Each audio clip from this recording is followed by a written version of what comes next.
Bueno, hay que estar abrigado, por supuesto, si salimos a la calle. Pero ¿qué pasa en nuestra casa? Prendemos las estufas. Claro, el tema es que no todas las estufas son aptas para dejar encendidas durante la noche. Muchas se consumen el oxígeno, además de generar un gas por efecto de la combustión que es nocivo para la salud.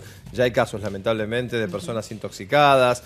Se ha denunciado en varias oportunidades, lamentablemente, el fallecimiento de muchos por inhalación de monóxido de carbono. Una vez no se da cuenta y cuando aparece el síntoma ya es tarde, ¿no? Y uno no llega a abrir una ventana o a ventilar. Así que queremos hacer prevención, por supuesto, porque el frío se ha instalado y comienzan a repetirse estos casos. Doctor Rapulla, muy buenos días. ¿Cómo ¿Qué tal? está? Buenos días, ¿cómo les va? ¿Todo bien? Un placer, un poco de frío, ¿no? Toda la gente con muchísimo frío. No estamos tan acostumbrados a estas temperaturas que comenzaron a descender bruscamente. Muy bien lo decías vos recién, Pablo, con cada año, lamentablemente en la República Argentina, unas 200 personas mueren. Muchísimo. Quiero decir esto, ¿no? Son todas muertes prevenibles, evitables. ¿no? Nada, evitables, exactamente, por monóxido de carbono. Monóxido de carbono, bien decías también, que es un gas que no irrita, no se huele, no se ve. No te das cuenta, ¿no? No te das cuenta. Y se genera por la combustión incompleta de la leña, de los plásticos, de la nafta, del querosén.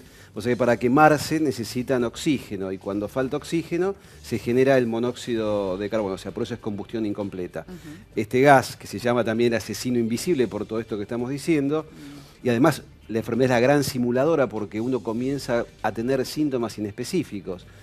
Vos estás en tu casa, la gente con la idea de, con las ganas, con el deseo, con el temor al frío, comienza a calefaccionarse de la manera que puede. Quizás alguna persona tenga la posibilidad de tener una losa radiante, otro tener un equipo nuevo, visto e instalado por un matriculado, pero quizás unas personas que están mirando ahora están viviendo en una casilla y dicen, bueno, para calentarnos ponemos un brasero o una salamandra, y esto generalmente genera monóxido de carbono. El problema principal es que cuando llega la noche, hace frío, entonces dicen, bueno, nos quedamos con el brasero dentro del cuarto, o lo apagamos porque tienen conciencia de que puede haber monóxido de carbono. Apagado y todo, sigue generando monóxido de carbono. Lo que hay que hacer es sacar el elemento de la habitación y obviamente la ventilación acá es central. Y si ahí diste un dato clave, perdón que interrumpa, porque vos podés tener una muy buena estufa, ¿no? Podés tener un hogar, por ejemplo, sí, y vos ves la llama, pero si no está adecuadamente ventilado el ambiente, es esa combustión incompleta la que genera el gas. Absolutamente. A ver, porque hay algunas estufas que consumen el oxígeno y la combustión se realiza en forma interna y no tenés más que la chapa que se calienta y que eleva la temperatura. Pero hay otras que se está consumiendo adentro. O sea, es muy importante la ventilación en este caso, porque a ver, ¿qué tiende a hacer uno? Cerrás todo, ¿no? Porque esto puede ser también una vivienda de excelente calidad, pero vos cerrás todo hermético, pero si se consume adentro te estás envenenando, ¿no? Digo, esto atraviesa todas las clases sociales. Recuerdo hace no demasiados años, en un barrio de Pilar, un barrio privado de Pilar, una casa nueva, creo que era un matrimonio de abogados, tuvieron muertes e intoxicación por monóxido de carbono por la instalación defectuosa. Imagínate, vas a hacer una obra, quedan residuos de cemento dentro de las tuberías, vos pensás que está todo bien y no está todo bien, está todo mal. Lo peor que no sentís que te vas intoxicando, entonces entras en un sopor porque uno empieza con dolor de cabeza, puede tener mareos, o sea, puede tener náuseas, puede tener vómitos, puede tener taquicardia, puede llegar a tener convulsiones y puede morir la persona. ¿Cuál es la provincia en la cual se encuentran las personas más afectadas por inhalación de monóxido de carbono? ¿Es Neuquén? Ahora Neuquén, sí, ahora hay 48 casos de personas que están intoxicadas, pero no solamente en invierno esto. Recordemos hace muy poco tiempo, hará un par de años o un año, en un colegio, una fiesta de chiquitos. ¿Por qué? Porque justamente la combustión de los generadores de tensión también provoca este tipo de liberación de monóxido. Y he conocido gente, familiares de personas que han muerto dentro del garage de su casa. En invierno dice, tengo el auto dentro del garage de mi casa. Lo pongo en marcha, mientras se calienta el motor voy a prepararme un cafecito. Cuando esa persona va, por ahí se sienta en el auto y comienza a hablar por teléfono con un amigo y esa persona queda muerta adentro del auto de su casa en el garage. Esto es muy importante que la gente lo sepa. Otro punto tiene que ver con el horno y las hornallas. A veces lo que uno le echa mano más rápido y dice, bueno, pongo las hornallas, abro la tapa del horno y me quedo ahí en la cocina. Y esto es tremendo lo que puede pasar, es tremendo, es muy importante. Cuando uno advierte que una persona se ha intoxicado con monóxido, y quiero decir que la afinidad del monóxido por la hemoglobina, que es lo que transporta en la sangre el oxígeno, es mucho mayor, 250 veces más. Es como yo te digo a vos, ¿qué preferís levantar? ¿Un kilo, una valija llena de plomo o una valija llena de plumas? Vas a decir, bueno, la valija llena de plumas que es más liviana. Bueno, la afinidad de la hemoglobina, que es el carrier, el transportador del oxígeno, es mucho más afín por el monóxido. Y cuando a vos te falta oxígeno en la sangre, lo primero que sufre es el cerebro. Por eso tenés dolor de cabeza, por eso tenés mareo, por eso tenés náusea, por eso tenés vómitos. Y en definitiva, lo que se produce al final es una parada cardíaca, justamente por Este año solamente estamos hablando de intoxicados. ¿O sí, ya hay algún número de personas que perdieron la vida en 2017? Que han perdido la vida, no todavía, pero tengamos presente que cada año son 200 las personas promedio que mueren en la República Argentina, unas 450 personas en los Estados Unidos. Por eso es muy importante, si una persona, encontramos a algún familiar, algún amigo, alguna persona que está en un ambiente donde está intoxicado por monóxido, inmediatamente hay que tratar de sacarlo de ahí o abrir las ventanas, ventilar los ambientes, sacar el elemento que provoca esto y si la persona se recupera, fantástico, si no llevarlo a un centro de intoxicados que en la Ciudad de Buenos Aires puede ser el Posadas, el Hospital de Niños Gutiérrez, el Hospital Fernández, donde la persona se le suministra oxígeno. A veces pueden quedar con una secuela neurológica cuando el daño es importante, no es un tema menor. Fundamental entonces, a ver, como conclusión es, si estás calefaccionando con algo de combustión interna, es decir, si vos ves la estufa, la llama la tenés ahí frente a vos, si estás calefaccionando con queroseno, con algún brasero, que no es lo recomendable, pero entendemos que hay gente que no le queda otra, ¿no? Porque no tenés otra cosa. Fundamental que haya alguna abertura y donde el oxígeno circule en el ambiente, es decir, que entre un poquito de fresquito, ¿no? Que entre ese aire, aunque sea, no sé, ¿cuánto? 5 centímetros de abertura para que podamos para que entre. Y un tema importante, ¿no? Que es un detalle no menor, y vos lo dijiste, lo mencionaste, el color de la llama.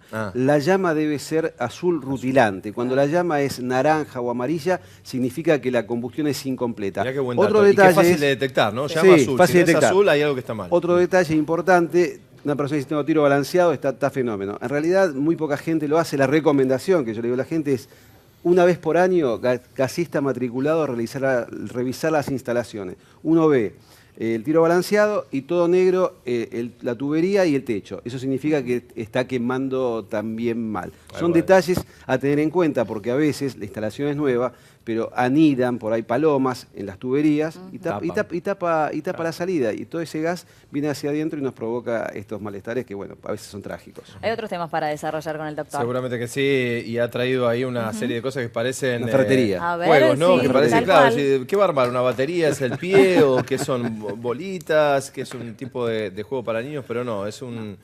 son prótesis, ¿no? Y realmente importantes y que además son operaciones muy habituales. Que exactamente, gente, ¿no? exactamente. Bueno, justamente escuchaba el día de ayer que lamentablemente falleció un deportista de élite como de Vicenzo y escuchaba que había tenido hacía poco tiempo una fractura de cadera, 94 años, una fractura de cadera. Es bastante, como vos bien decías, una patología bastante frecuente, las fracturas de cadera y también las artrosis de cadera por desgaste, por los años. Cada vez vivimos más tiempo y las personas que tienen actividad deportiva intensa, el desgaste a veces es mayor. Un deportista, un futbolista, un rugbyer, una persona que utiliza mucho la articulación, que la fuerza mucho a impactos, tiene posibilidades de tener artrosis de cadera, que es diferente a la artritis. La artritis es inflamatoria, la artrosis es por desgaste, por así decirlo, para clasificarlo.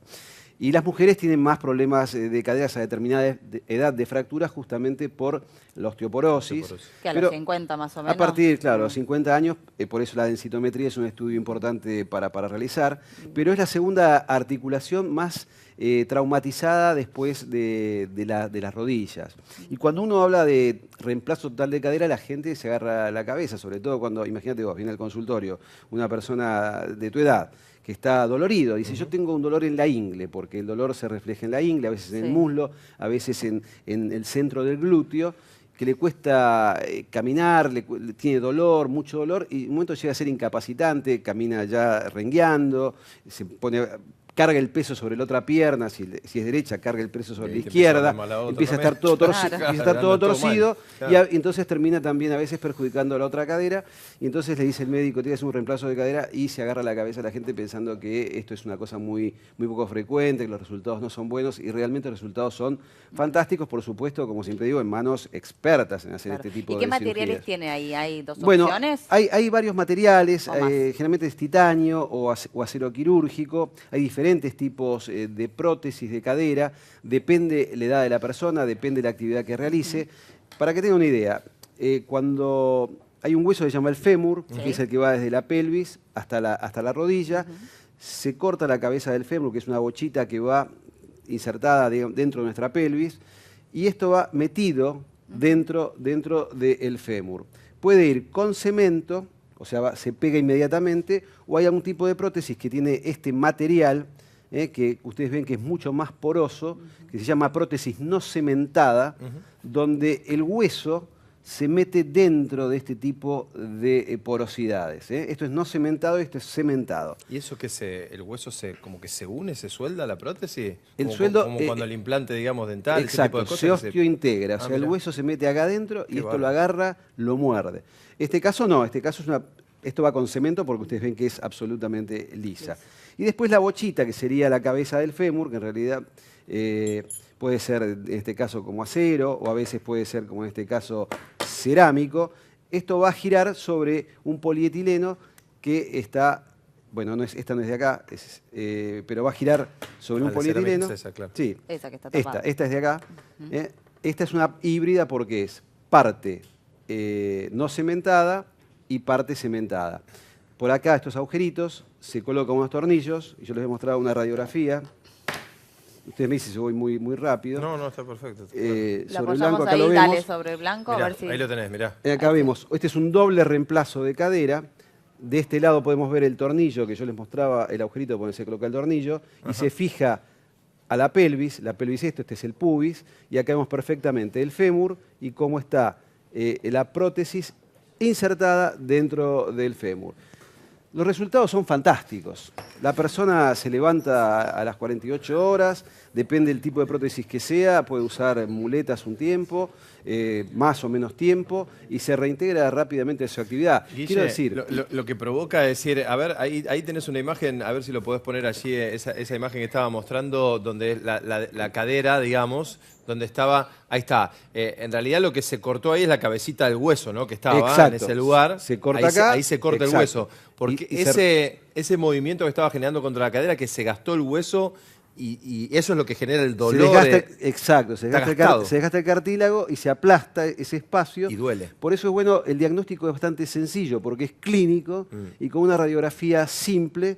Una radiografía Te das simple cuenta. se puede visualizar ese desgaste cartilaginoso y Sí, óseo. pues la calidad de vida es espantosa cuando hay un desgaste, el Claro. dolor es constante, caminar, y además es verdad que sí, yo tengo un amigo lo operaron a los 38 años porque tuvo un desgaste enorme, vaya a saber por qué, y realmente le ha costado muchísimo y hasta que no se operó prácticamente no podía Hay caminar. un tema ¿no? interesante en lo que vos decís, porque usted dice, ¿esto es infinito el tiempo? No, generalmente es una revisión que se llama de la cadera a los 15 años, 20 años, depende del tipo de prótesis, depende del tipo de actividad de la persona. Revisión significa que haya que revisar. ¿Tienen fecha de vencimiento, por decirlo de alguna No tiene- manera? No fija la fecha de vencimiento, pero no es lo mismo por ahí la actividad tuya que una persona de 70 años. Sí.